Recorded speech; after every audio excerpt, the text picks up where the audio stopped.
చూడండి ప్రేమల ప్రియులారా, నేను వివాహం చేసుకున్న తర్వాత మరి సంతానం కలగకపోతే దేవునికి మొర్రపెట్టాను.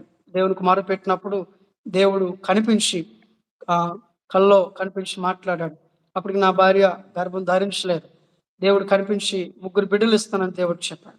ముగ్గురు బిడ్డలు ఇస్తానని దేవుడు చెప్పి, మొదటి బిడ్డ చనిపోద్దని చెప్పాడు. ఆ తర్వాత ఇద్దరు బిడ్డలు ఉంటారని దేవుడు చెప్పాడు. ఆ వెంటనే ఆ దర్శనం నేను నా భార్యకి తెలియజేశాను. దేవుడు ఇలా మాట్లాడాడు.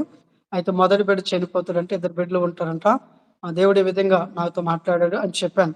రేపు ఒకవేళ నువ్వు గర్భం ధరించాక మొదటి బిడ్డ ఒకవేళ చనిపోయినా నువ్వేం బాధపడకు, దిగులు చెందకు. దేవుడు ఏం చెప్పాడో అది జరుగుతది అనేసి నా భార్యకి చెప్పాను.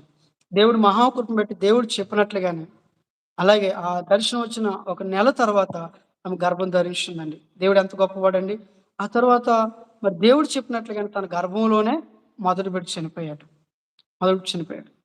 ఆ తర్వాత దేవుని కృపను బట్టి మరలా తర్వాత దేవుడు ఇద్దరు బిడ్డలిచ్చాడు.